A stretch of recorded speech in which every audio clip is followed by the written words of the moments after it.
What is up, ladies and gentlemen? My name is Jake Podger. I'm your host tonight for the AFC East Summit Show, joined by Anthony and Keith, a.k.a. Come On September. It's going to be a fun one for you tonight.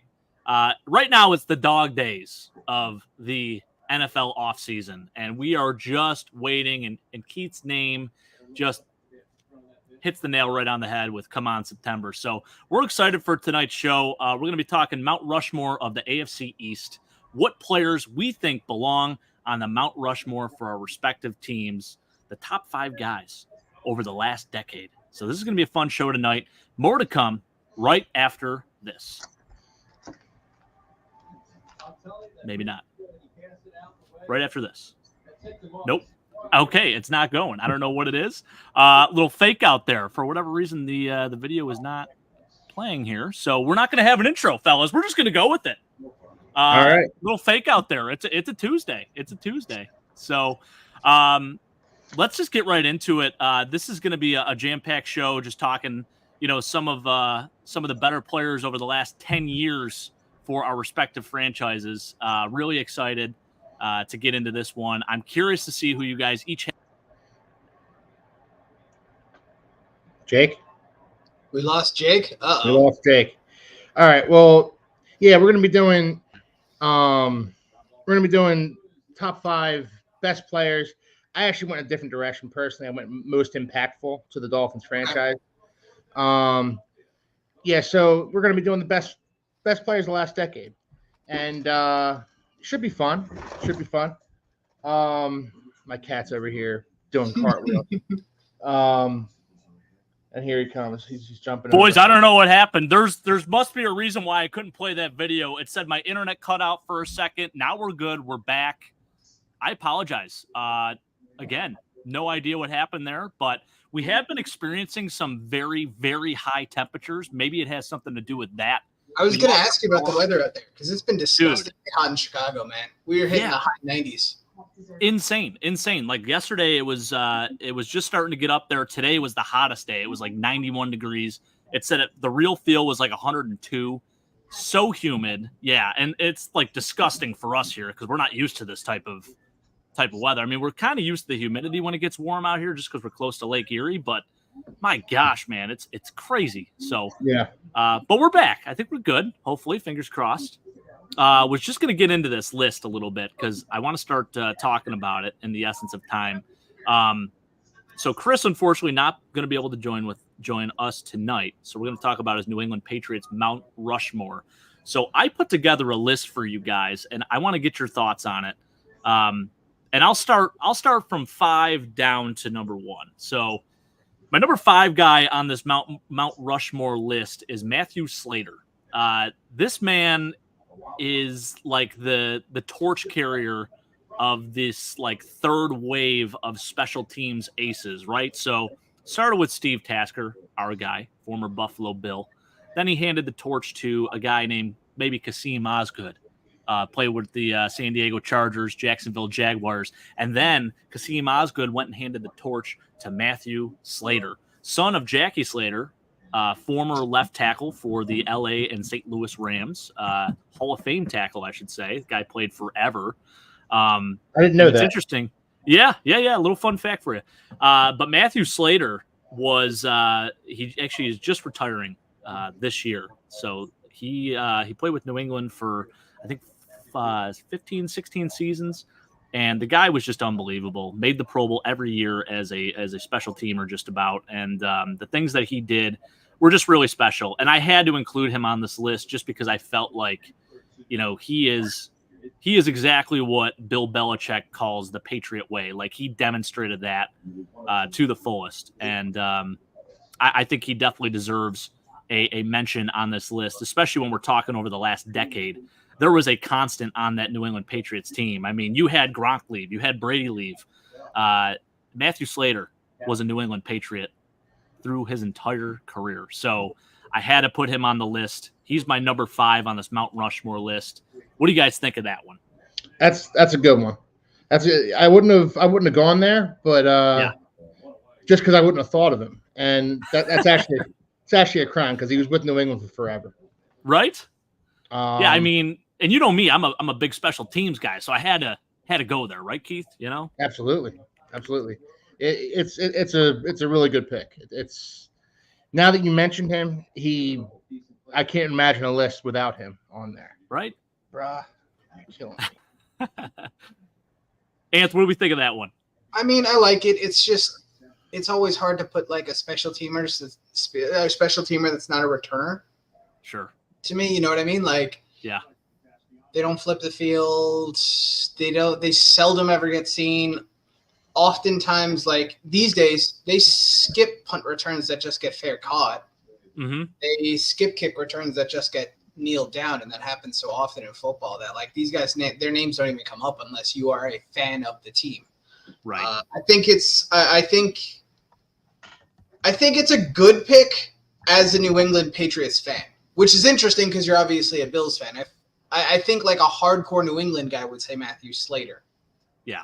So in that way, I think it's a very good pick. But again, it's hard for a core special teams gunner type player to be like to be that kind of guy that you would think of as like top 5 players from their franchise for the last decade. There's so many for New England over the past 10 years or so. There are other places I might have gone, but like I get it.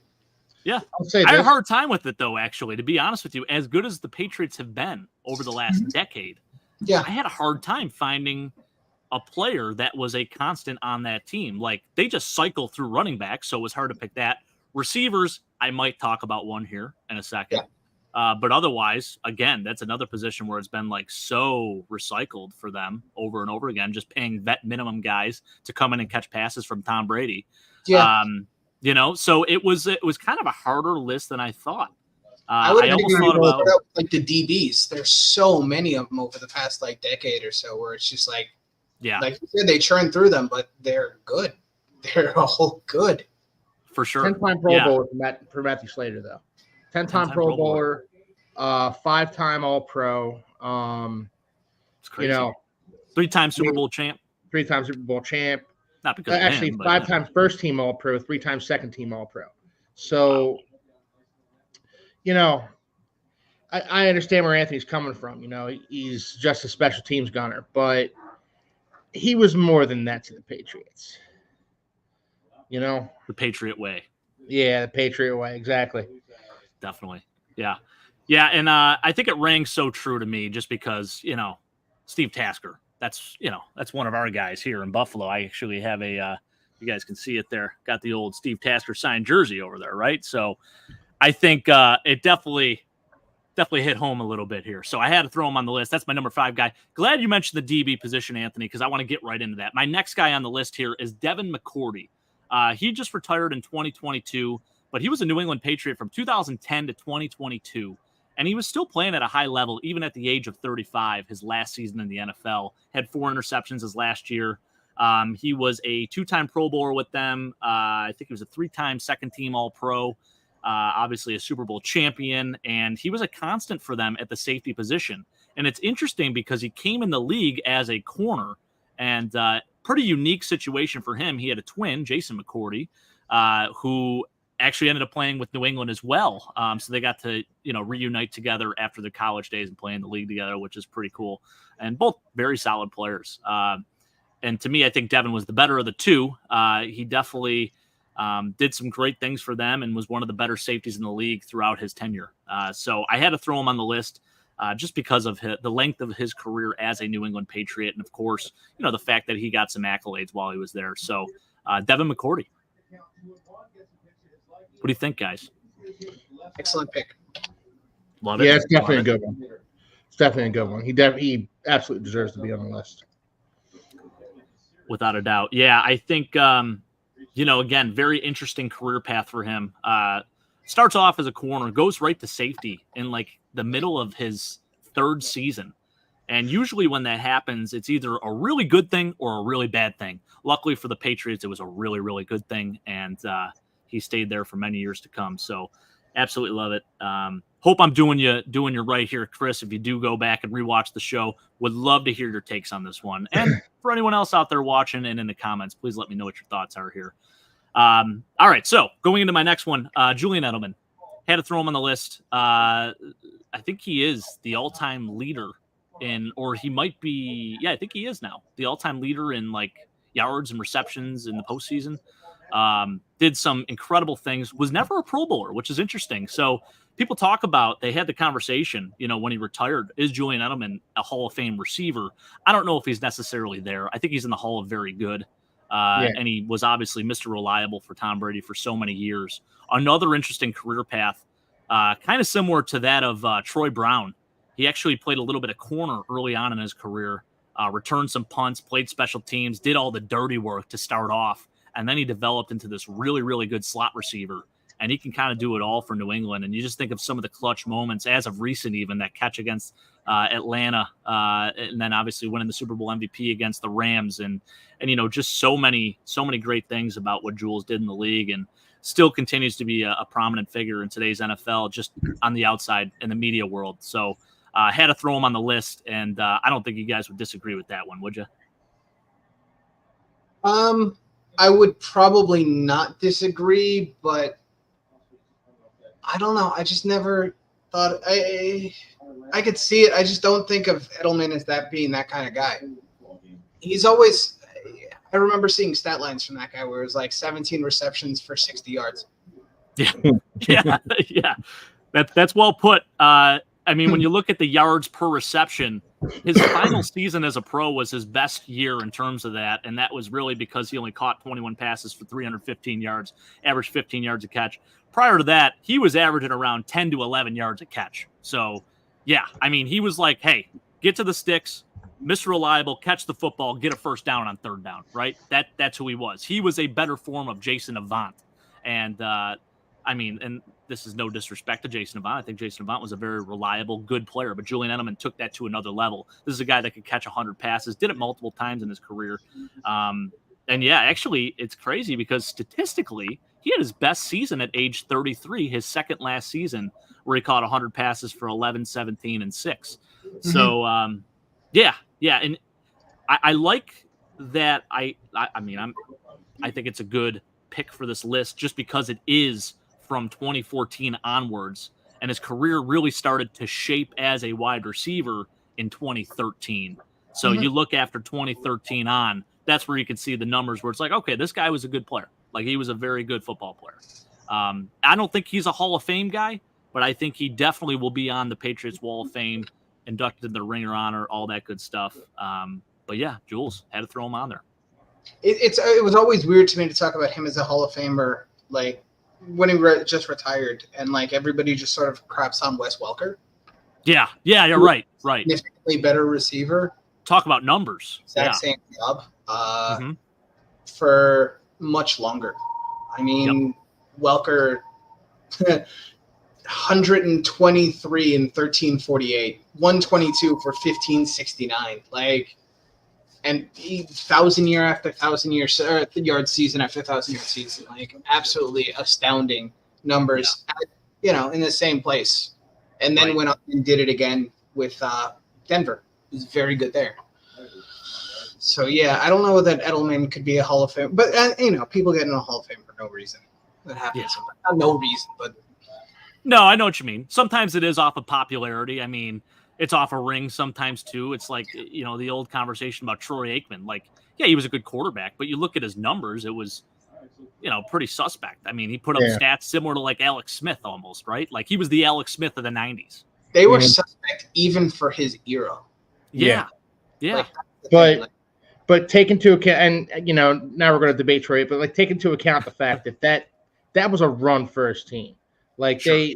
That offense ran through Emmitt Smith. I remember in the 93 season, I believe it was, Emmitt Smith held out for a new contract. He missed the first 2 games of the season, and the Cowboys lost both those games. That offense, everybody likes to talk about how the offensive line for the Cowboys was the reason why Emmitt Smith broke that record, and that's partially true. But Emmitt Smith was a transformative player. He had balance, he had vision, he was unbelievable. And that Cowboys offense ran through Emmitt Smith, and Troy Aikman was, for lack of a better term, the point guard, where he just got the ball to where it needed to go. he's a Hall of Famer in my book because he presided over probably the best team I've ever seen in my entire life. That's fair. He was the quarterback for the best football team I've ever seen personally, and that's up for debate. But obviously, And that's really hard for you to say too, Keith, because I know your dad, obviously being a Cowboys fan, it's like a Yes. house divided, right? So for you to say that, I think that speaks volumes, right? For sure. Aikman to me is a stronger argument than somebody like Eli Manning, who did win 2 Super Bowls, but was dragged there kicking and screaming by incredible defenses. Mm-hmm. Yep. Steve Spagnuolo. Yeah. Mm-hmm. Like that's where the cutoff to me is. And then there are other. I mean, every generation sort of has their like, I don't know, sort of cutoff quarter. There's a word for it. It's like gatekeepers. Yes. Like, if you're better than Matt Ryan, you probably deserve to be in the Hall of Fame. Does Matt Ryan deserve to be in the Hall of Fame? Hall of very good. Like Hall Jake very said. good. Hall of very good. Yeah. Mm-hmm. Phillip Rivers. Does he deserve to be in the Hall of Fame? See, I think Phillip does, think he but does. maybe it's just because I love him so much. I think Phil Rivers does. Yeah. I do. I think Phil belongs there. I could make Philly an did argument enough. against it. he did enough. I think coaching really messed him up, and you could almost say the same thing about Matt Ryan too in that Super Bowl. But Philly did it on another level where, I mean, you look at like statistically, I think statistics alone should get him in the Hall, and Matt Ryan had the stats too. But he also had some really good OCs, and I feel like Philly Rivers, he had good weapons, but his coaching overall at the helm was not great. I think people really dock toward some of like the end of his career against him. Like if he hadn't played as long, I think he would have been a lock for the Hall of Fame. But I think a few of those seasons from maybe like his 33rd year, like his 36th, 37th year, where like they didn't really have any weapons. The offensive line was trash. They were cycling through coaches. Like they couldn't. They were not very well built. And the 37-year-old Phil Rivers that needs to get rid of the ball really fast gets exposed. Mm-hmm. Yep. And then his last year with the Colts was especially painful to watch. For sure. Still put up some good numbers, though. Still threw for 4,000 yards. But Yeah. I agree. It wasn't the same Phillip Rivers that we were accustomed to seeing. Yeah. You know? So, yeah. I like it, guys. Well, let's move on. Next up on the list, I had Rob Gronkowski, which you have to have Gronk on that list, right? And, you look at the start of that, you're talking the last decade. 2014, he was an all-pro, first-team all-pro, 82 catches for 1,124 yards, 12 touchdowns, 2 back-to-back 1,000-yard seasons there. Probably would have had 4 straight had he not gotten injured in 2016. Played 6 games, had 540 yards receiving. So probably, and also averaged 21.6 yards a catch. Like for a tight end, that's insane. In his career, he averaged 15 yards a catch. Yeah. That is not normal for a tight end. Like that to me is a guy, and Keith, I know how you feel about him. You think he's the best tight end of all time, which it's hard to argue. I mean, I think had he been healthy, his stats were still really, really good. But like, had he actually been healthy for the entirety of his career, we'd be looking at a 13,000 yard career tight end. Right now, he's at 92, 86, still at 92 tuds. I mean, just incredible. What a career for Gronk, man. Beloved, obviously, I love him too because he's from Buffalo. Sure, he had that little incident where he kind of like gave the people's elbow to Trey White, and a lot of people didn't forgive him about that. But I love Gronk, man. He's one of the best in the biz and was such a character. So of course, had to put him on the list. But let me get your guys' thoughts on this one. Start with Keith because I know how you love him so much. Well, love is a subjective term. For my money, he is the best tight end I've ever seen play. Prime Gronk. Now, you can't argue with the longevity of Travis Kelce or Tony Gonzalez or Jason Witten, guys like that. But Gronk in his prime was an unstoppable force. Mm-hmm. And, I didn't love him. I hated him. I hated what he did to the Dolphins secondary. I hated that he could block like an offensive tackle and run past the linebackers and jump over the safeties. He was unbelievable for his time, and he absolutely deserves inclusion on this list. Love it. I'm a little bit surprised he's down this far. Well, so remember, I went 5 to, so like not worse, but like progressively getting no, I don't. To me, it wouldn't have been out of place for him to be number 1 on this list. If we're talking about the last. Well, we all know who number 1's going to be. Anthony. Well, yeah. I know you're not going to like it, but yes, none of us will like it. But yes, yeah. I mean, just definitely a generational player. And just when I thought the best tight end in New England Patriots history would be Ben Coates, there was another guy that came in and broke all of his records in Rob Gronkowski. So, yeah, he's number 2 on the list here. And my number 1, Mount Rushmore. I mean, I don't really have to say it probably, but we all know Mr. Tom Brady himself. And Anth, I know you were trying to find a loophole where we didn't have to include him. Maybe just talk about it's just a boring list otherwise. Like I know. It's too easy. But it is. Need I say more? I mean, it's pretty wild to think too. I mean, he had 2 different dynasties. I feel like, you talk about early on in his career, obviously winning back-to-back Super Bowls in 03 and 04, and then his first one, his second season. But then, during what was it? It was like every other year the Patriots would win a Super Bowl, 2014, 2016, and then 2018. So again, kind of another dynasty there. And I mean, especially talking from 2014 onwards, the statistics where like earlier on in his career, outside of maybe like that 2007 season, and then maybe one here or there, the 2011 season where he threw for 5,000 yards. Like the stats really started to kick up a notch. And I know obviously the league has developed into a full-on passing league to the point where it's almost non-defendable.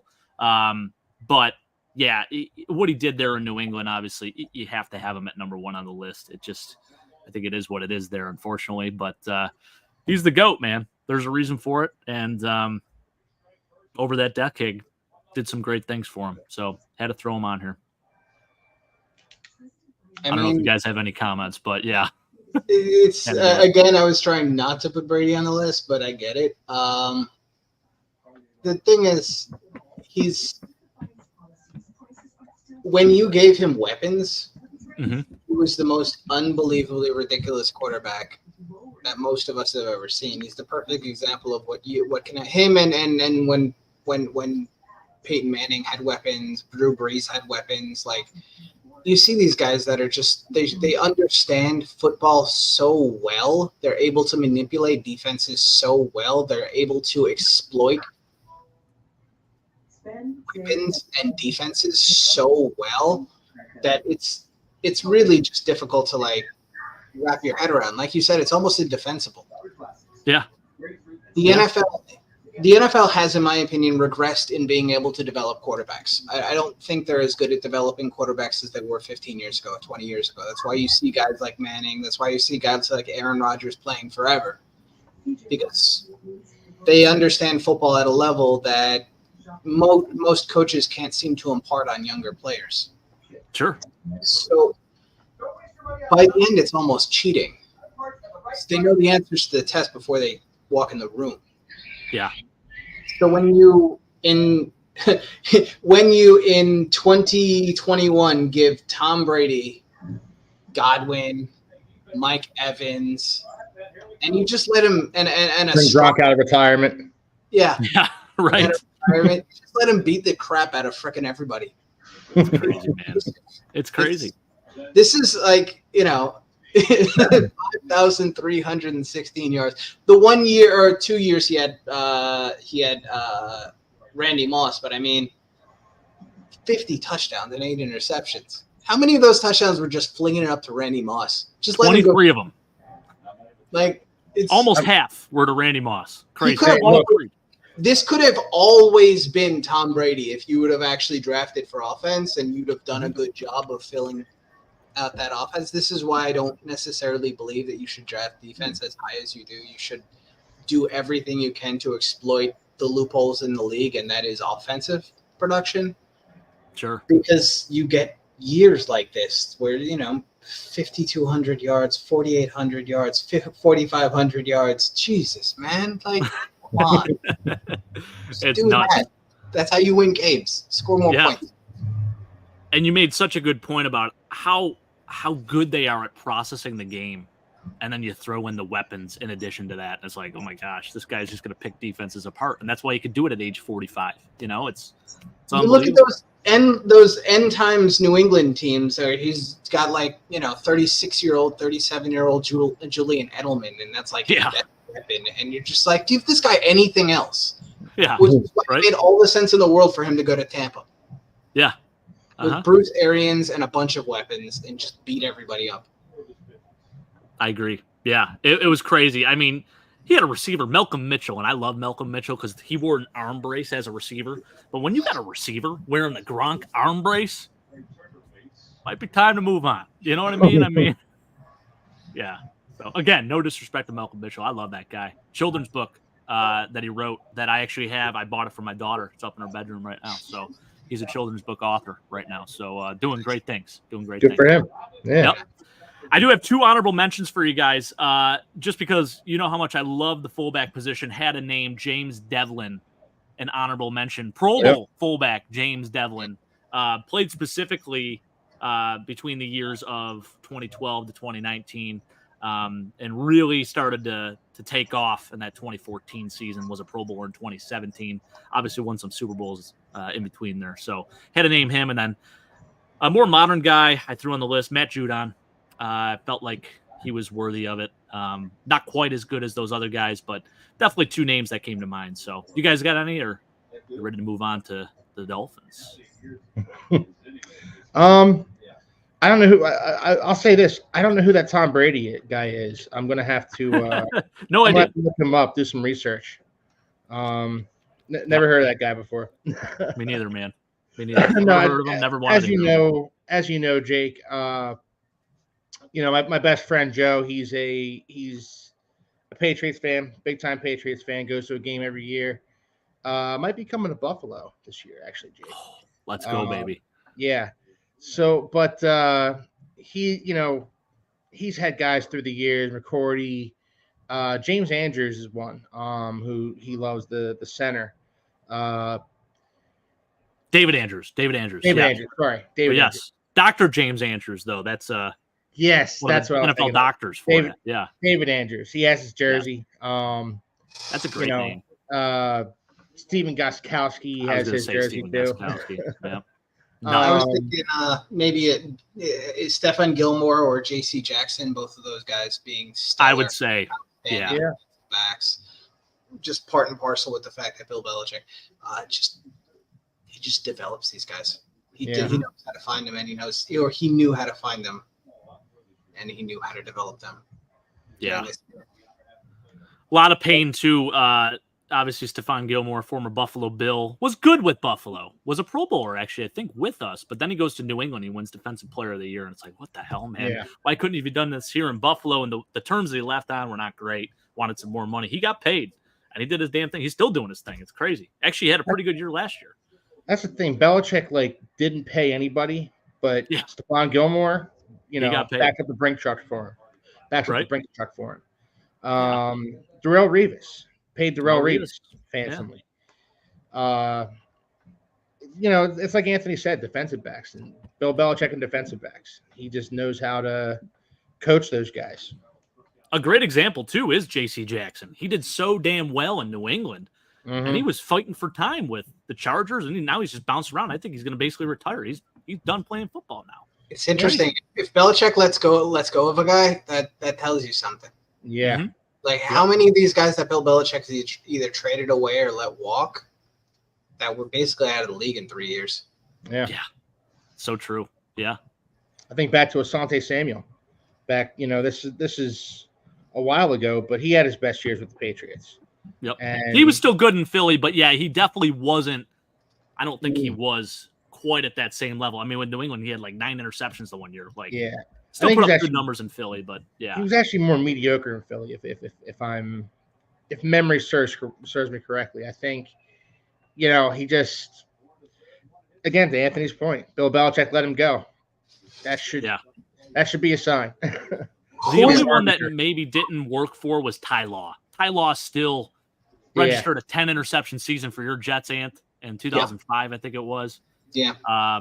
But yeah, Lawyer Malloy. That's an interesting one. Was a Pro Bowler with the Bills. let go of him. Like who was the defensive end that they traded to the Raiders?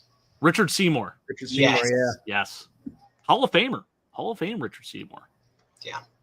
But the bulk of that work was done in New England. Oh, for sure. Absolutely. Yep. Absolutely. Yep. Vince Wilfork, same deal. Like, he was good with Houston, but everyone's going to remember him as a Patriot, right? I mean, of course. Yeah. Well, I love it, fellas. This was a great list here.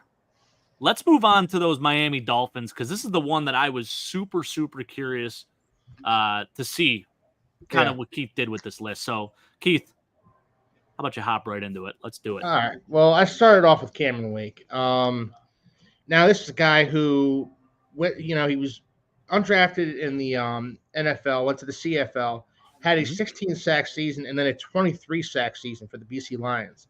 And then the Dolphins picked him up.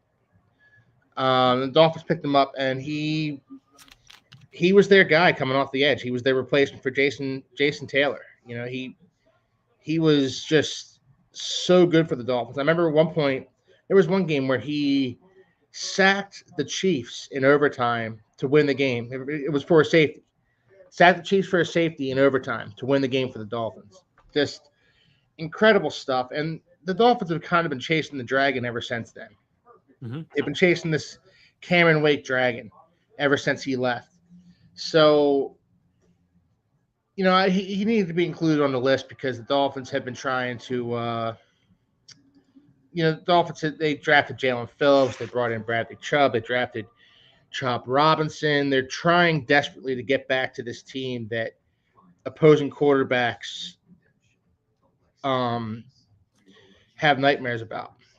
And Cameron Wake was the guy that he was the last truly impactful pass rusher the Dolphins have had.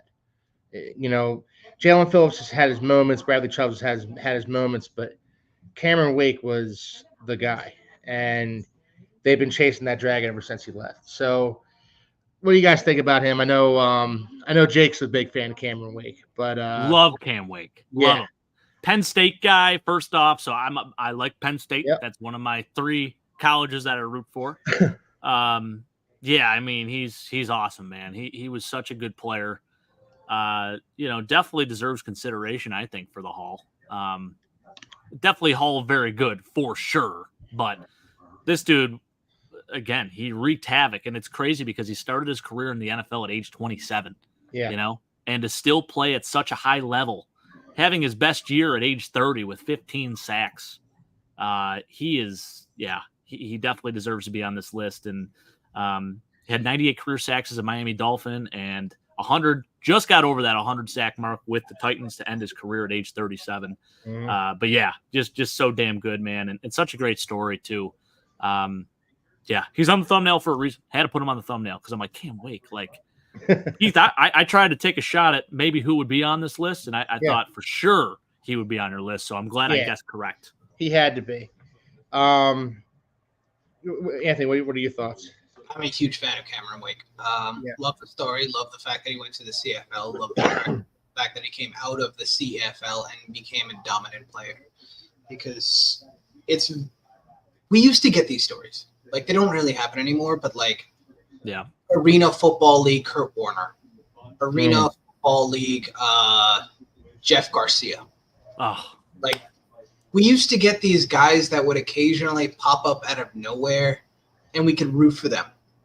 Rod Smart, he hate me. Yes. Michael Lewis, no college, beer truck driver. Yeah. Great story.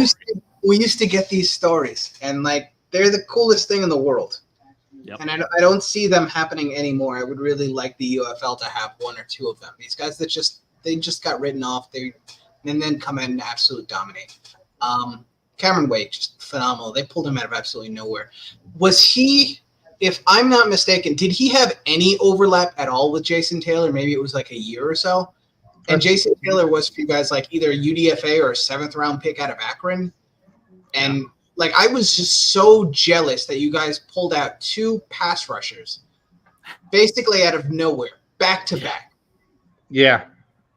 We haven't had until recently had even a 10 sack season since John Abraham in 2004 or something like that. And you guys pulled him out of absolutely nowhere. Yeah. So I'm looking it up wild. right. I'm looking it up right His now. last 2009 and 2011, they had some overlap, so I'm Yeah. sure it benefited him. What a weird career for Jason Taylor. Had 3 different stints as a Miami Dolphin. Yeah. Bizarre. It still truly annoys me, though, and I've pointed this out in the past. It still truly annoys me that when I Google Jason Taylor, the first picture that pops up is Jason Taylor in a freaking Jets uniform. Oh. Are you freaking kidding me? He had 1 season as a Jet. 1 season. I know. What the heck? That is wild.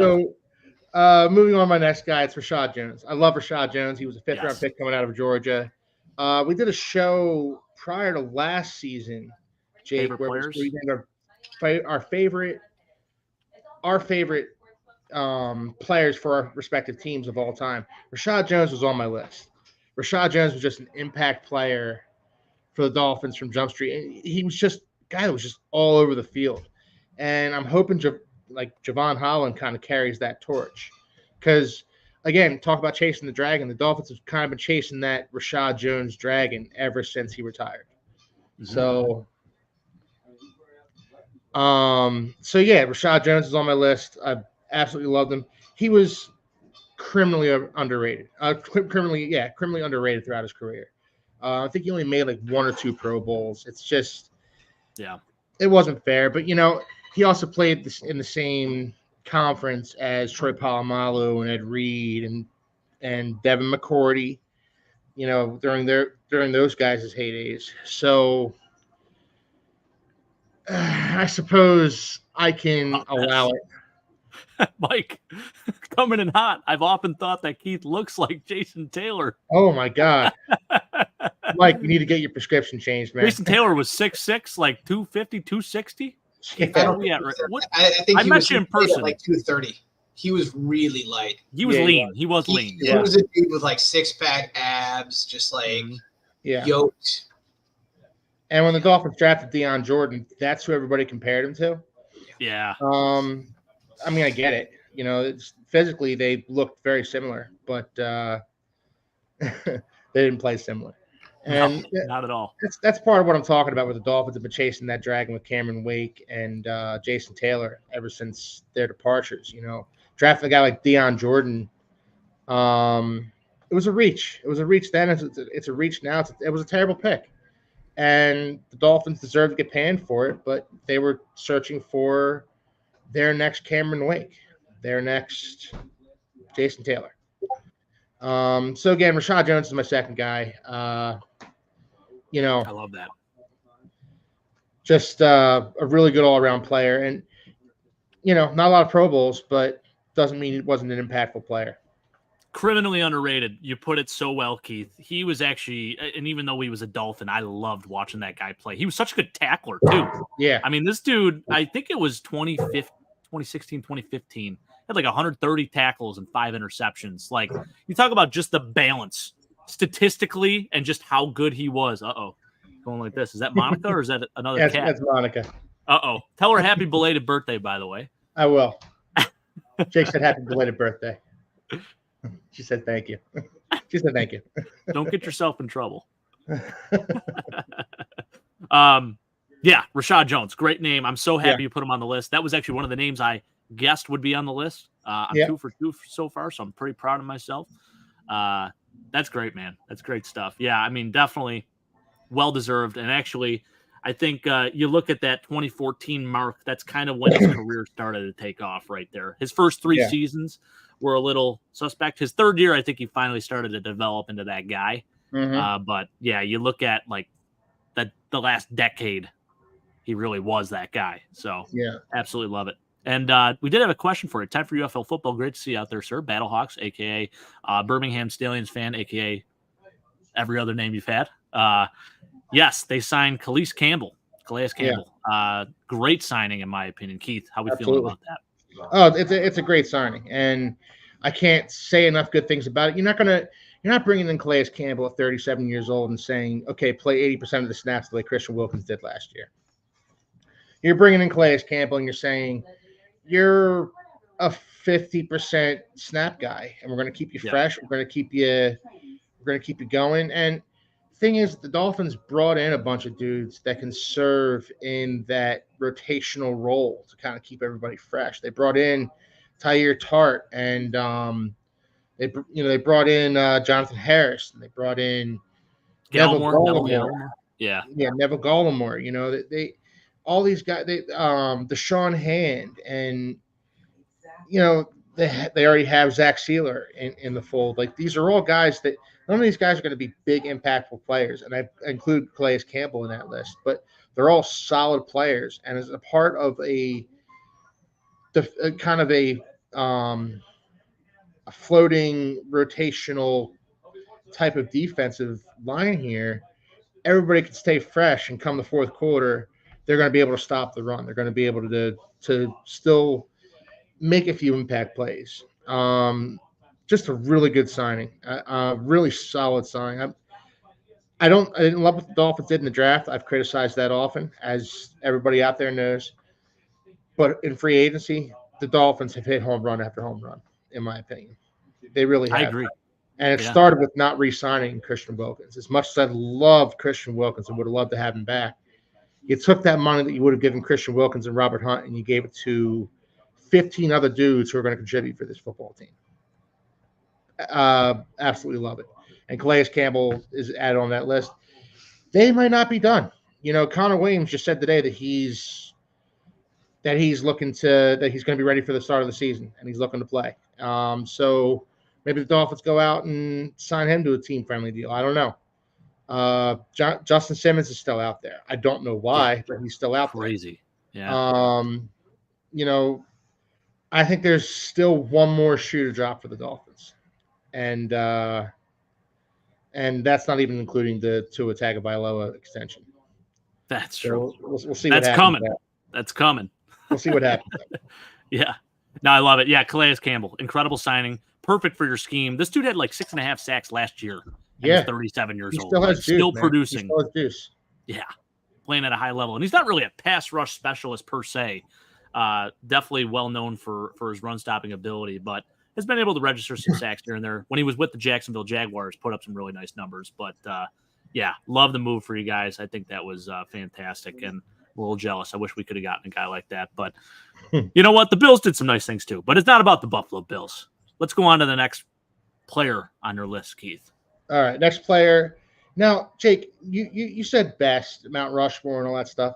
I kind of took it in a different direction with this next pick here. Yeah. Because I'm just going with most impactful for the Dolphins franchise. And like it or not, Ryan Tannehill had an impact on the Dolphins franchise. You know, we said the last decade. So the first part of this last decade, Ryan Tannehill was the quarterback of the Miami Dolphins, and he did some good things. He did some bad things. Mostly he just did mediocre things. Mostly he was just a mediocre type of player, and which is why the Dolphins moved on from him, and they gave him as many chances as they possibly could. But he's an impactful player for the Dolphins simply because he was their quarterback, and simply because when they moved on from him, they kind of embraced this rebuild. They kind of embraced this, okay, tear it down, build it back up kind of mentality that, again, had some good things happen and some bad things happen. You know, the good things are evident. The Dolphins are a good football team now. The bad things, well, there was some tampering. There was the owner telling Brian Flores to intentionally lose games, and Brian Flores taking exception to that. And if anybody doesn't think that happened, well, you're wrong. That absolutely happened. Stephen Ross wanted the Dolphins to lose games, and they wanted Brian Flores to be complicit in it. And that's wrong. And Brian Flores is right for calling them out for that. But again, this is all once the Dolphins decided to move on from Ryan Tannehill, all this stuff started to come into play. So best Miami Dolphin over the last decade? Absolutely not. He doesn't deserve inclusion on this list. Most impactful? 100% he deserves inclusion, in my opinion. Sure. I like that. That's well put. He was your first 4,000-yard passer, too, since Dan Marino. Yeah. How about that?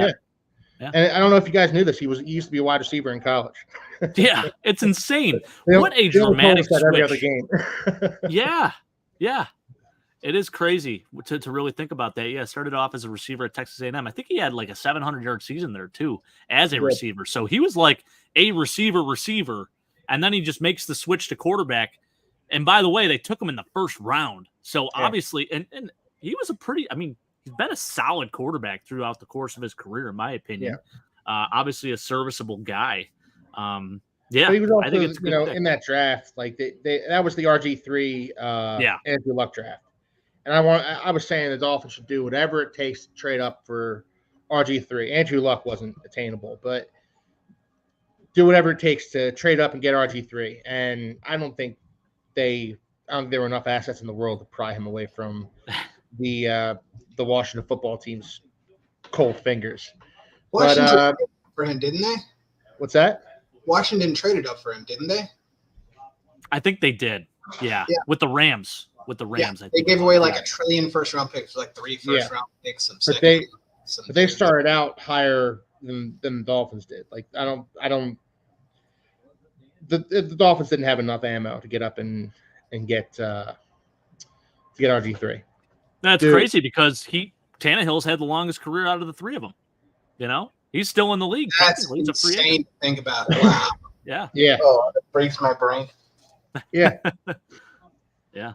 And I mean, I think Andrew Luck would have had a longer career. Obviously, he decided to retire early. It came as a surprise. RG3 would have had a longer career too. Yeah, definitely. RG3. People. I don't think people forget, but like it bears repeating how great RG3 was his rookie season.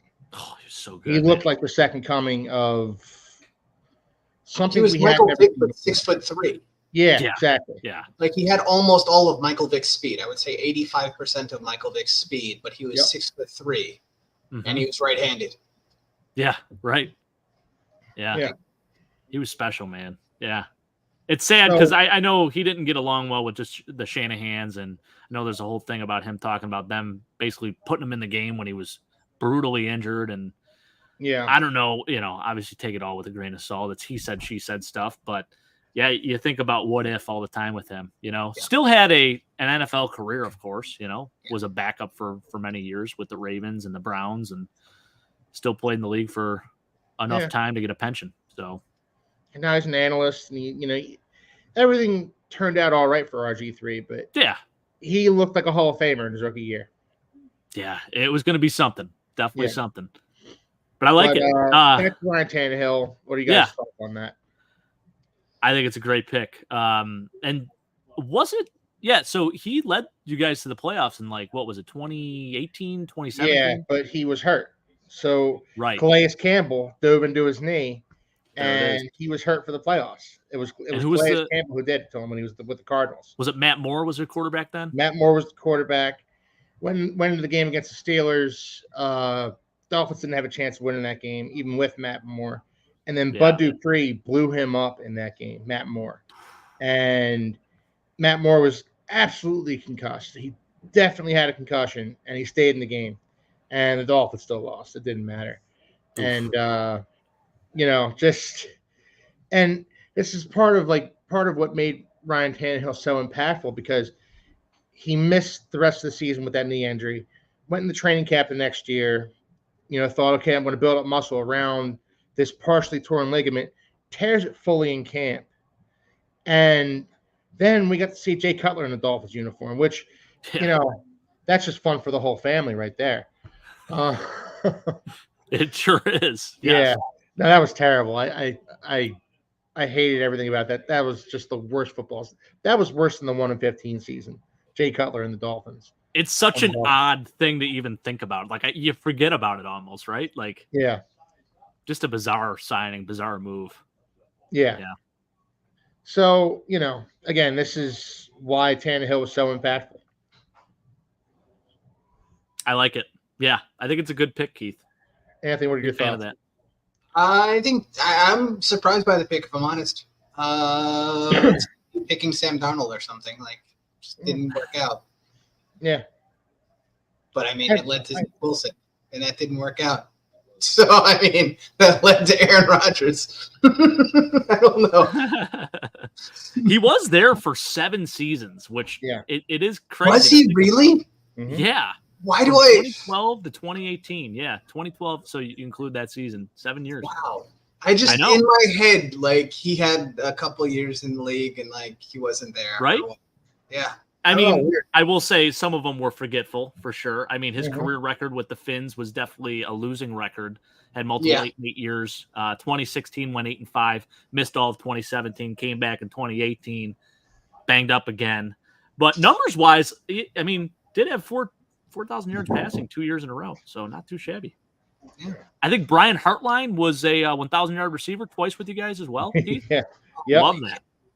Net turned into the best wide receiver coach in college football. Yeah, isn't that crazy? I mean, look at the guy that's turned out. Insane. Right? Brian Hartline, great name. Yeah. Very nice. Weston, want to get to your comment here. Thank you for joining us tonight, sir. Always a pleasure to see you out there. Absolutely love this. Yeah. So initially we were going to do the last 25 years, and you bet your bottom Brian Moorman was going to be on that list. That is my guy through in and throughout. I have a Ryan Lindell jersey around the corner over there, and I need to pair a Brian Moorman jersey with it because those two guys, you talk about impactful players, during the drought era, two of the most impactful players for the Buffalo Bills, Ryan Lindell and Brian Moorman. So absolutely love it, Weston. I know you have an attachment because he's from Kansas, Pittsburgh State guy, so love it. Full circle moment. I bet Steve Tasker is definitely on Jake's Mount Rushmore of Bills. Yeah, I mean, if we're talking all time, he's definitely in the talks consideration. I mean, you got to think about like Bruce Smith, Jim Kelly, Andre Reed, Thurm, even OJ, which I know controversial outside of football, but as a football player, he probably should be on that list. Yeah. So it might be tough for Steve to crack the lineup, but we did talk about Matthew Slater for the New England Patriots of the last decade for most impactful Patriot. He was number 5 on my list for that Mount Rushmore list. So definitely drew some inspiration from Steve Tasker. So love it, Weston. All right, Keith. All right. On to number 2, is this? Yes. So impactful players. You know, we're sticking to that theme. Laramie Tunsil is next on my list. Ooh, okay. You know, Laramie Tunsil, we start out with the bomb gate where, you know, in the draft, he going into the draft, you know, he was seen wearing a gas mask with a bomb attached to it, and, you know, the smoke coming out and everything. He dropped in the draft as a result. He was going to be a bona fide top 5 pick, and he dropped all the way down to number 12, I believe, where the Dolphins picked. Yeah, and you know, it worked out well for the Dolphins, and I was banging the table for them to draft him, and they did, which it's not usual for the Dolphins to do something I like in the draft. So that was kind of a departure from things. And, you know, he came in and he played guard the first season next to Brandon Albert, and he played guard for the first season next to Brandon Albert, and then he moved out to tackle, and he was showing real potential at tackle when the Texans called. And I didn't want the Dolphins to trade Laramie Tunsil. You know, trading away a franchise left tackle just seems bad for business. But then I heard what the Dolphins got for Laramie Tunsil, and I understood why. So, and that's what makes Laramie Tunsil so impactful, because, you know, I actually have this pulled up. What the Dolphins got for Laramie Tunsil. What was the compensation? Yeah. So, initially the compensation was, Dolphins got a 2020 first round pick, a 2021 first round pick, a 2021 second round pick, and they got Julian Davenport and Johnson Badamosi. Neither of those guys really did much for the Dolphins. Davenport was the backup tackle for the Dolphins for a couple of years. Yeah. But what the Dolphins used those picks on is what's really impactful here. They got Tyreek Hill from those picks. They got Jalen Waddle, Javon Holland, Channing Tindall, Eric Ezukama, a couple of guys who, you know, are on the Dolphins roster still. No Igbenogany, that was not the best pick. But again, this one guy turned into 3 impact players for the Dolphins, in Tyreek Hill, Javon Holland, and Jalen Waddle. So, you know, to say that he was just Well, he was just super impactful for the Dolphins franchise. Best player? No, he's had his best years with the Texans. Let's be honest. But he's the best left tackle in football right now. But what the Dolphins got for him, it's hard to argue with. Yeah. And he was a year out from being a Pro Bowl left tackle. Like right as soon as you guys traded him. Yeah. I mean, I think he was that guy already. And there's a reason why they traded up so much to get him. Yeah. But yeah, I mean, the consistency in Houston has been incredible. And yeah, he's one of the best left tackles in football. I mean, it's probably him, Trent Williams, and a couple other guys, but he might be number one, honestly. He's legit.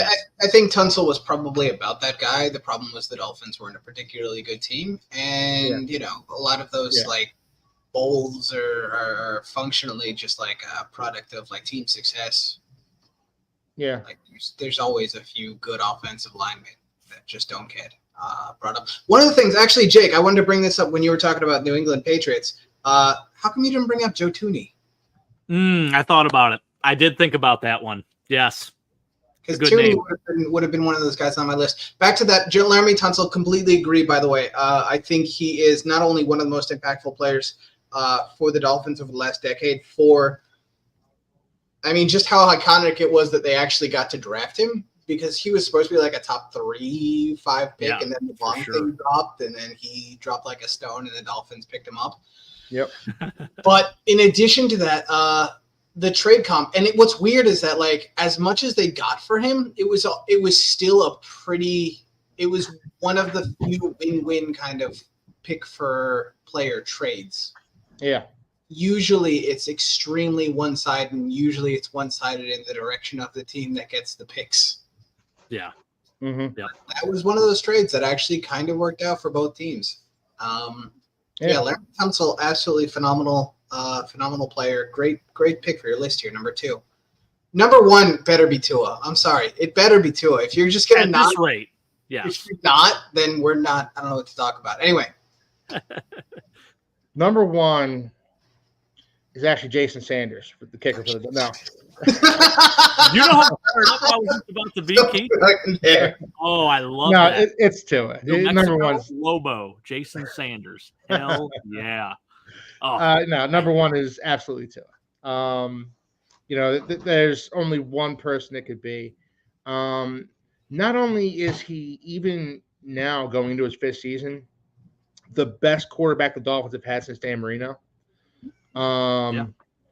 He led the league in passing yards last year, and I know that stat's been discussed and much maligned. It's been dismissed, as not being a real stat because of Tyreek Hill and Jalen Waddle. Look, I'm counting it as real. Tua had a really nice season for the Dolphins last year, and he's about to get extended. He's about to be the future face of the Miami Dolphins for the next, 5, 7, 10 years if we're lucky. So, yeah, of course, Tua is number 1. With a chance to really bring this whole franchise out of the doldrums of losing season after losing season, finally make them winners. That's what I'm hoping for. Yeah, that's what Dolphins Nation's hoping for. We're putting our hopes and our dreams and our faith into it.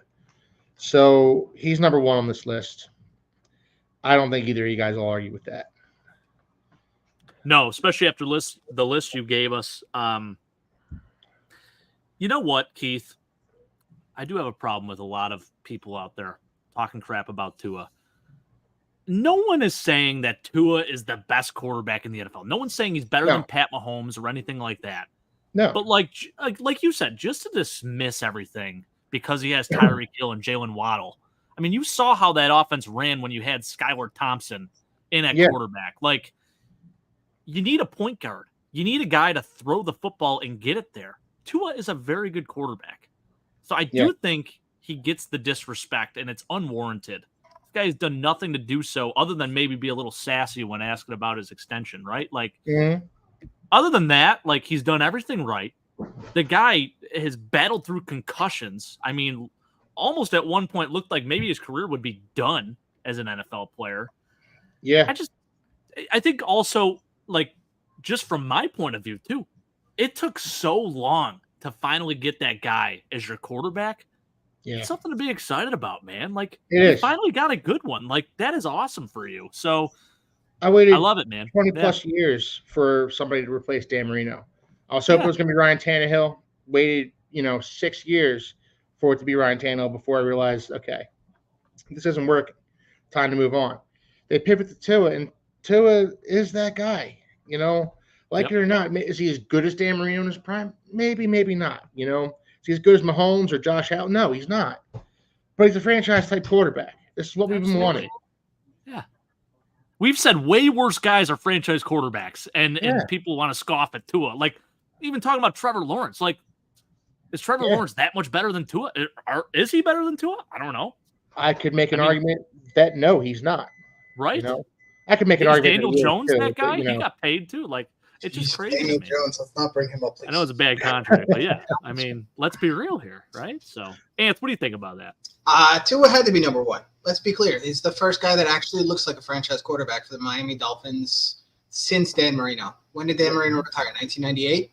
99. 99. Yeah. Yeah. So, like, we're talking a very, very long time ago. I think that Tua, like you, I think Tua is a very good quarterback. I don't think he's like the super elite level quarterback, but I don't think it's necessary that he has to be. And he's elite at the things that he needs to be elite at. Yeah.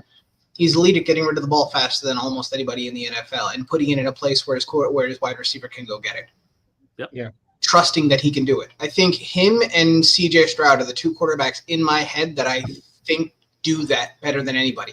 Put the ball in a place that makes his wide receiver more open. Yeah.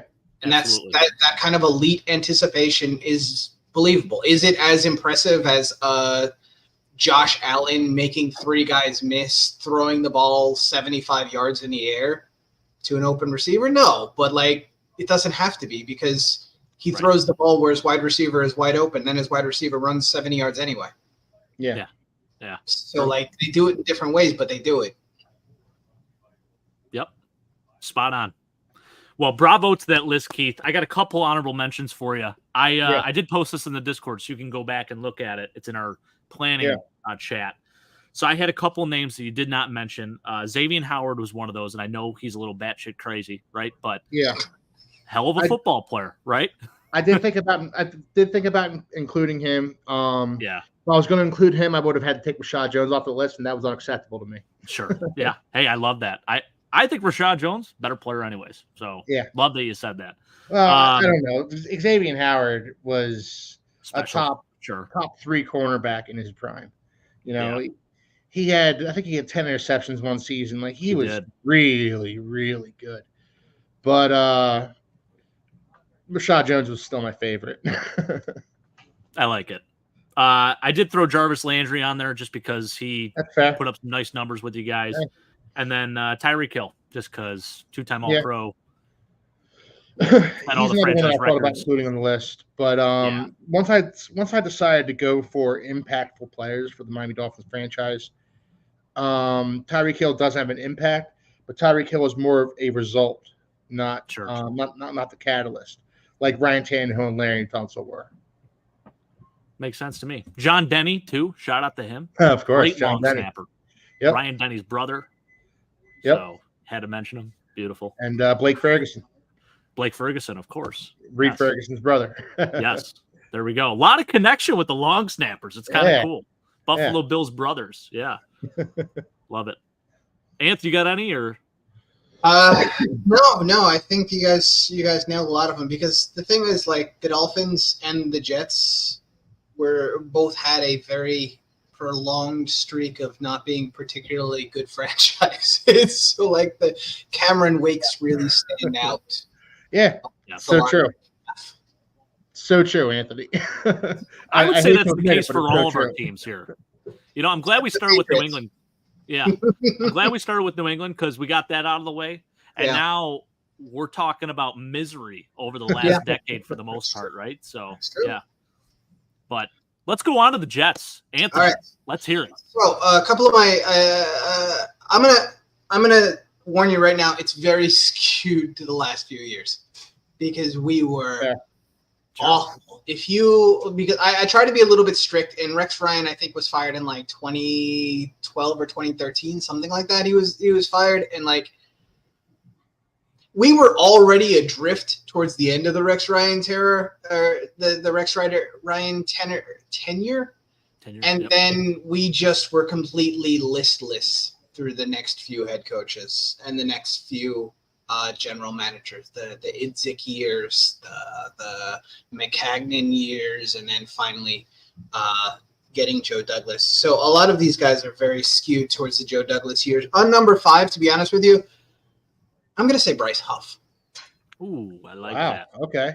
The reason I'm starting off with Bryce Huff is he is the first – he's our Cameron Wake, or the closest thing that we were going to have to a Jason Taylor Cameron Wake that we developed. Came out of absolutely nowhere. He's an undrafted free agent for us. If not for Robert Saleh absolutely loving to draft first-round defensive ends and parking Bryce Huff on the bench because he doesn't have the requisite power that Robert Saleh prefers at the position. He's not that style of edge rusher that Robert Saleh wants.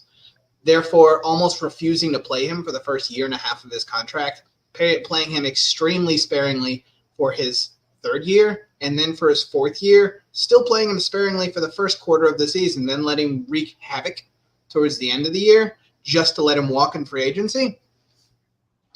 Bryce Huff was everything that a New York football fan loves. That is a blue-collar, comes-out-of-nowhere story. Hard-nosed edge rusher, nasty player, does everything that you're looking for, does some magical special stuff,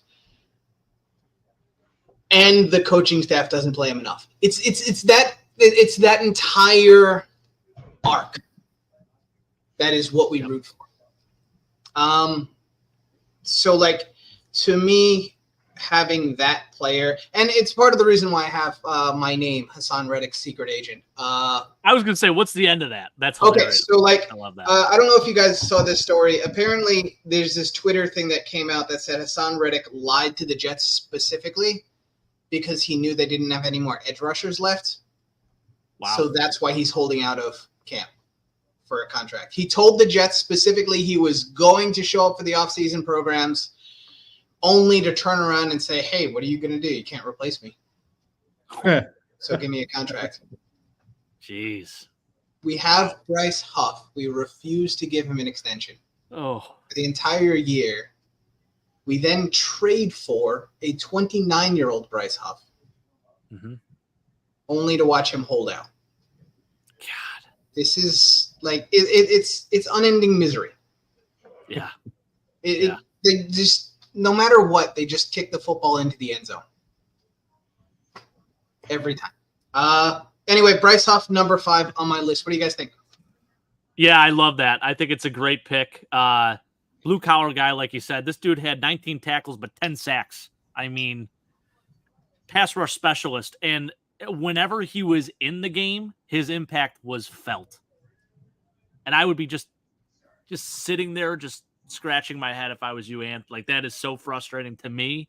Like, even seeing sometimes how the Bills operate with their defensive line too. But this is a guy that is a Pro Bowl edge rusher, and he's just not getting the playing time he deserves. Yeah. And now he's gone, and like you said, you have an older version who is going to hold out. Yeah. What the hell? Crazy. Yeah, but great pick. I mean, yeah, definitely well-deserved. I was surprised by it initially, Anthony, but then I heard your rationale for it, and it makes more sense now. And, man, you can't make this stuff up regarding the Jets, man. That's hilarious. Yeah. It's the arc. All right. Real quick, Mike has a good question here. What is your definition of an elite quarterback? Tua, more passing yards than anyone. A guy that can single-handedly change the game at any moment, I think, is an elite quarterback. Like a guy that if he's at the helm, you're never out of a game if you're losing a game. I think the biggest tell of a good quarterback is a guy that can, like, at the very worst, he can dig you out of that situation. Like, if you put 32 of the NFL quarterbacks out there behind center, how many of those guys are going to be able to will you to a victory just by themselves? I would say maybe there's 5 guys that can do it, maybe 5 guys that can do it. The rest of them, I don't know if they're in that category. So that to me would be an elite quarterback, Mike. Elite's such a subjective term, It you know. really is. Yeah. To me, elite, you know, there's again 3 or 4 elite quarterbacks in the NFL right now. Josh Allen, Patrick Mahomes, Joe Burrow, Lamar Jackson. You know, if we get maybe Herbert, maybe Herbert, maybe Aaron Rodgers, depending on which version of him we get this year. Yeah. Like, they're elite it's a subjective term, and it's also something that I think is overused with all across sports. It's such a, you know, not just as far as quarterbacks go. So I really like to restrict it to guys who I think are transformative type of players, like Josh Allen and Patrick Mahomes. Love it. Yeah. Well said, guys. All right, Anth. All right. What we got next? Heavily skewed to what's on the roster now, because this is like basically all we've had for a pretty long time. I'm not going to bring up the Isaiah Crowells of the world. Oh. So to be honest with you, part of it was it had to be a player from the franchise that we drafted or that we developed, because like otherwise it would have Brandon Marshall would be on this. Brandon Marshall's not on this list, but like that one season was pretty much 2015, the best baby. season that I've seen in a long, long time since. Probably the best receiving season I've ever seen for the Jets. Yeah. Anyway, next on the list, Breece Hall. I like it. And he might even be higher on the list if he didn't tear his ACL his rookie year. His ability to break the game open from absolutely nowhere at any moment, his ability to catch out of the backfield, his ability to make people miss is absolutely incredibly elite. I've compared when he was a prospect, I comped him the closest player that I'd seen to Marshall Faulk, where he moves at a different speed than everybody else in the league.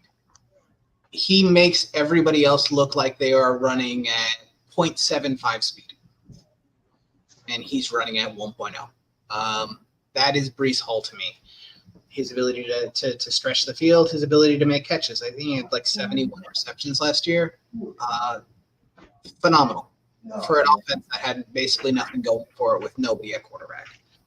So to me, Breece Hall needs to be on this list for that reason alone. What do you think? I 100% agree. He's your best running back since probably Curtis Martin. I mean, there's some good names in there too. Thomas Jones, Sean Green, but none of those guys were like those pass receiving backs. The way that he can, you talk about a game changer. This dude is his acceleration, his ability to catch the football. He can run any route on the route tree. I think it's a great pick. And he's one of the best running backs in the NFL right now. And you talk about like underutilization, even though he caught 70 something passes for you guys. Yeah, but so many of those are at the end of the season. I think it was like week 14 or something, or Nathaniel Hackett's like, I didn't know he could catch the ball. This is why you were fired in half a season in Denver. You suck. Die. I love it. I agree. Yeah. Sorry.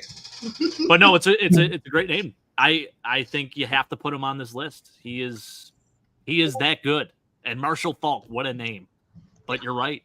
That's the only comp I got from him. And that was watching him in college, and that's what it felt like. When he makes that one cut and he just breaks people's ankles. It's unbelievable.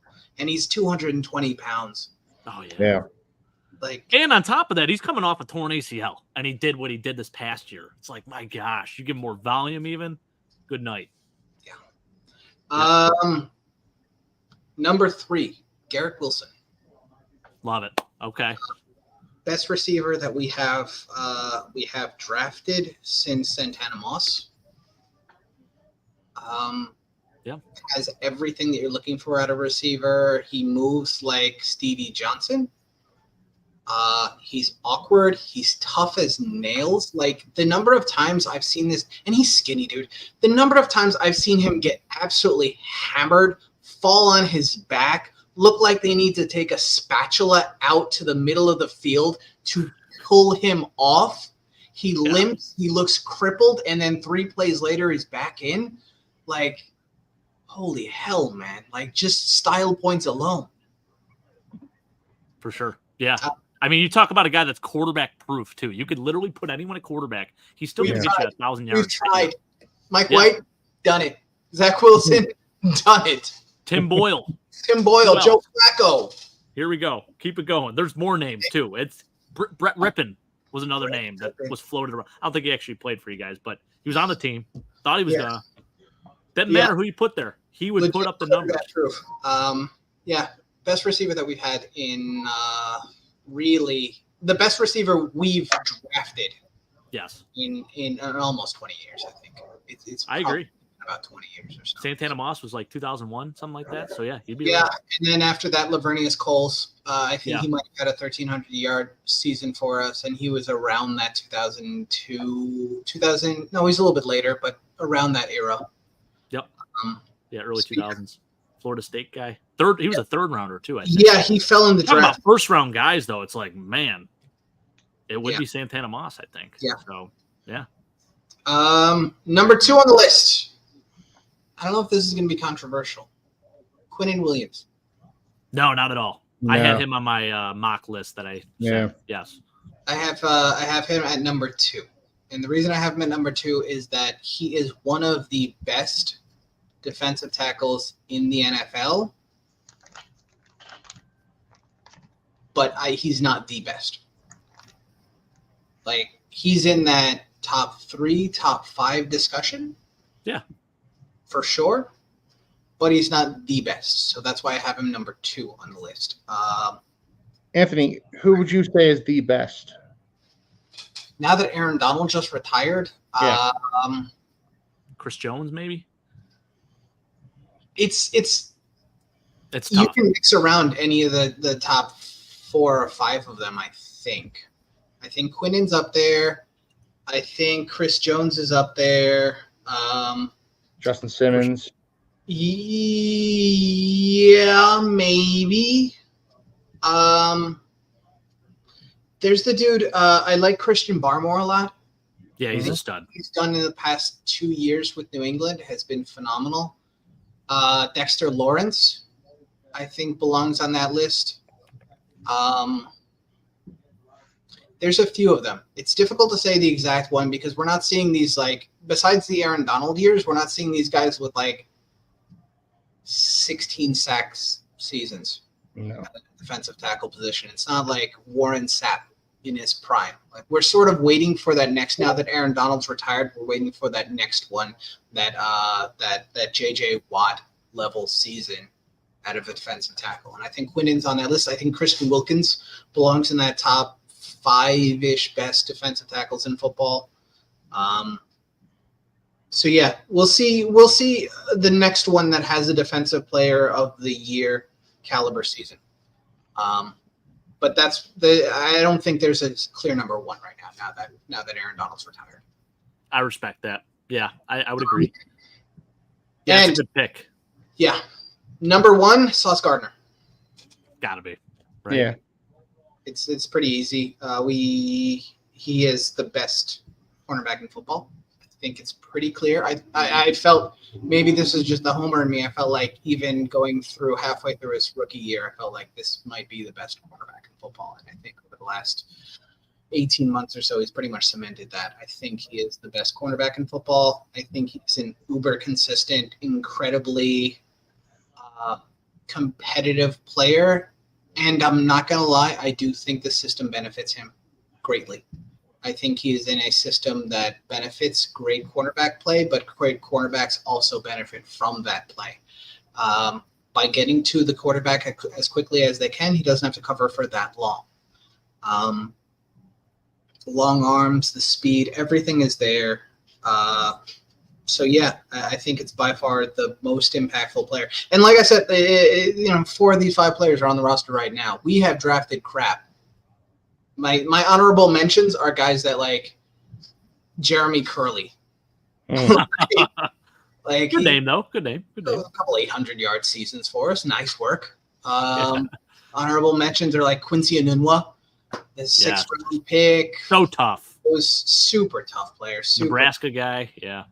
Yeah, special teamer to start off. Just like didn't look like he was going to turn into a receiver, and then just did. Just hard-nosed type player that you have to appreciate. That's another kind of player that you have to appreciate as a New York fan. That hard-nosed type dude that comes out of nowhere and just carries the team. You love the story. And obviously, hurts his neck right after he gets a contract, and that's the end of his career. Yep. So, yeah. I would say Quincy Williams, Jamal Adams. Yeah. I was going to say Quincy Williams. He's another Quincy I can't really put on the list because he was drafted by the Jags. That's true. Yeah. Like we picked him up off of JFM would have been another guy that I could have put on that list perhaps because maybe he was a little bit more impactful for a little bit longer than Bryce Huff. But again, we picked him off of waivers like we did with CJ Mosley. CJ Mosley. Not drafted by the Jets. Not drafted, a free agent kind of guy. Didn't necessarily had a very good first year, injured his second year. Wasn't clear that he was ever going to be the same, but played well in the system. So that's been great. He's been a good veteran leader, but he's not a Jet for life. He's Baltimore Raven. Great pick by them. I'll tell you who is, but it was the tail end of his career. He retired in 2016. Nick Mangold. Yeah, but I don't know if you would. That's the thing. He's from so long ago that it would be difficult for me to. The overlap wasn't really very long. That's fair. Same thing with DeBrickashaw Ferguson. The overlap wasn't necessarily that long. We had such a pronounced drought in the draft where we would just consistently miss on guys, or guys that we would hit on would just have extremely short peaks, like Sheldon Rankins. Yeah. He was good for his rookie year, and that was it. By his second year, he was already crap. Muhammad Wilkerson was good for most of his rookie contract, had a bad fourth year, was re-signed, and then just became an alcoholic. Yeah. And was out of the league inside of 2 years. Right. Like, Quentin Copels was never anybody. Kyle Wilson was never anybody. Man. D. Milliner? Was he on there? Milliner and Darren Lee. Yeah, jeez. Wow. Like, we went through such a profound drought in the draft for so long that, it's difficult for me to even bring up some of these guys because they were so, I think we went through maybe it was a decade before we drafted an offensive lineman in the first 2 rounds. Yeah. And we wonder why these offenses were terrible. Right. Yeah. We just kept drafting defensive tackles and linebackers. That's literally what you guys would do too. That is so spot on. Yeah. Oh. Yeah, that's why it's so skewed for the last couple of years or the last 3 or 4 years because there's nobody to pull out of. I mean, even guys that were undrafted free agents like Greg Dortch. Greg Dortch is still in the NFL. Yeah. Hats off to you, kid. But he's 500 yards as a slot receiver for the Cardinals. It's not even. Blake Cashman just had his best year for the Texans. Great name. You know what the Jets call him, or the Jets fans call him? Our nickname, Break Glassman. Oh man, that's tough. That is tough, man. Yeah, I love it. Well, I'll go quick with the Bills here because I know we're kind of getting low on time. I told my wife, I said 9 o'clock, I can do it. So I'm going to do it. I'm going to do it for you fellas. So I'm going to list these off quick. Buffalo Bills, honorable mentions. Well, actually, not honorable mentions. I'm sorry. I'll just start right with it. Number 5 on my list was Micah Hyde. Have to name Micah Hyde in this list. Such a good impact. Just all Buffalo. Came here in 2017. Was a solid, average-ish player and developed into a Pro Bowl All-Pro safety. Then I had to, of course, include Jordan Poyer, his running mate, the best safety tandem in football for probably 3 to 4 seasons here in Buffalo. So had to throw him on the list. So many memories with those guys, and it's going to be, it's going to be a little different this year. It's the first season without him since 2017. So, yeah, I mean, a lot of adjustments there in the secondary, and we're going to miss both of them. it's a beautiful thing too, because Micah Hyde does his charity softball tournament here every year, and he came back. And Josh Allen is saying one more year for Micah Hyde. I don't think it's going to happen. I think if anything, he ends up as like a player coach or something like that. But he's going to be missed. And Jordan Poyer now with the enemy, with the Miami Dolphins. So it stings a little bit, but I know he was extremely grateful for his time here in Buffalo, and he will always be a Buffalo Bill to me. Then I had Kyle Williams. So you talk about a larger-than-life impact on the Buffalo Bills franchise. The city of Buffalo came here in 2006, was a late-round pick, develops into a Pro Bowl All-Pro defensive tackle, embodied everything the city stands for: tough, gritty, all heart, and just a great motivator. And one thing I'll always remember, and Keith, you're going to hate this one, but when he ends up scoring a touchdown against the Miami Dolphins. And in that game, it was the final season of the 2017 or final game of the 2017 season. And then after that, you have the Buffalo Bills in the locker room watching the Bengals and Ravens play. And there's that fateful play where Andy Dalton throws to Tyler Boyd, takes it all the way to the house for a touchdown to then propel the Buffalo Bills into the playoffs for the first time in 17 years. And the emotion you saw on Kyle Williams' face was just so real. It was just a beautiful thing. It gives me chills just thinking about it because it was just a beautiful moment for me. I'll always remember that. And Kyle Williams, forever a Buffalo Bill. He is a legend here. I had to put him on this list. Retired in 2018, so it wasn't a ton of overlap between 2014 and 2018, but he was a 3-time Pro Bowler through those years. So 6 times overall, I believe. So just a fantastic player. Then I had Steph Diggs, the only receiver in Buffalo Bills franchise history to have 4 straight 1,000-yard seasons. Tied Stevie Johnson last year with 3 straight, which is crazy to even think about because you talk about guys like Andre Reed, Eric Moulds, some other great names, James Lofton even, guys that you would think probably had put those numbers up. And they did, but they didn't do it consecutively. Talk about consistency. Steph Diggs helped elevate the next guy who I'm going to mention, number 1, of course, Josh Allen. He helped to elevate Josh's game, and Josh helped to elevate his game. So had to throw Steph on the list. Tough end to his career here in Buffalo, but I think he's worthy of a Wall of Fame selection just because of what he did here. And last but not least, we got our quarterback, guys. Josh Allen, JA-17. How could you not put him on the list? What he's done here in Buffalo is just incredible. He is everything that we've always hoped for. He is what the city is all about, too. And, God, for him to put Buffalo on the map, it's just a dream come true. I've waited my whole life to find another quarterback like Jim Kelly. And he's Jim Kelly with wheels. And I think better already. So he's a Hall of Fame quarterback playing the game as we speak. So it's beautiful. But honorable mentions, I was just going to say maybe Jerry Hughes. Who else did I have on here? I had Shady McCoy potentially, and then Trey White. Maybe Eric Wood, too, would qualify for that list. But, yeah, what do you guys think? You like it? Yeah, it's a good list. Like that you included Kyle Williams. I knew you were going to. Yeah. You had to. Josh Allen, of course, deserves to be number 1. Steph Diggs.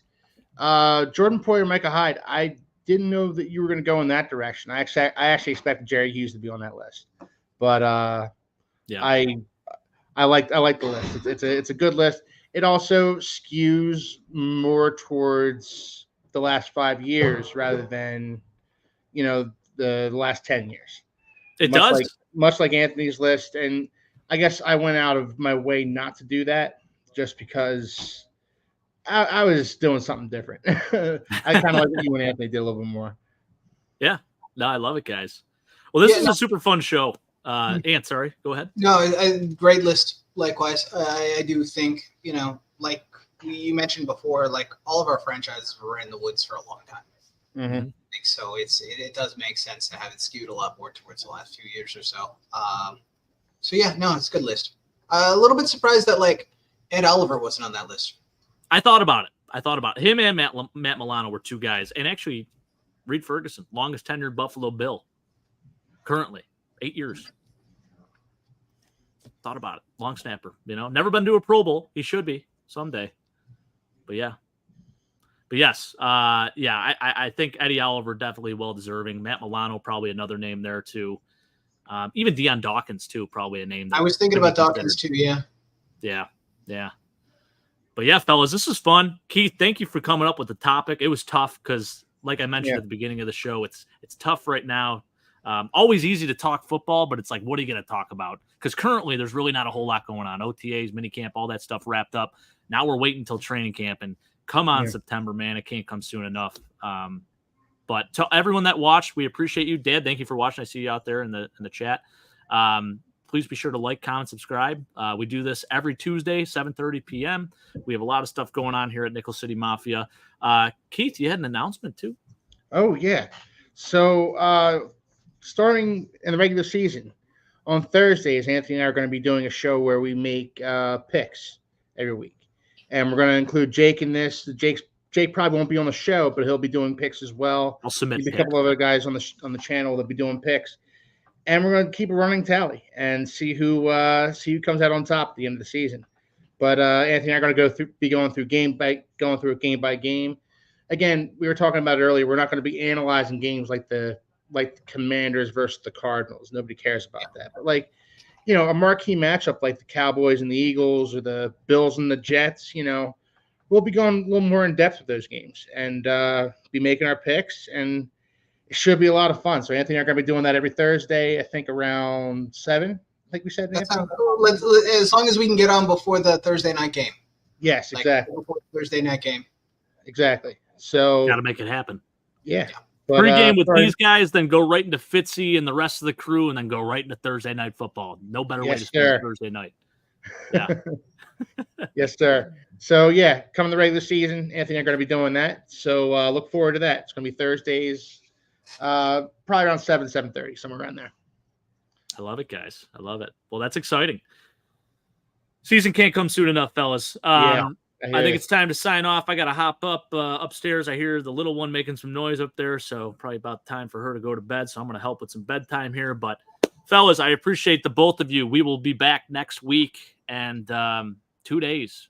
Well, 9 days away, but next week it'll be 2 days away from me having a baby boy. So that's going to be interesting, too.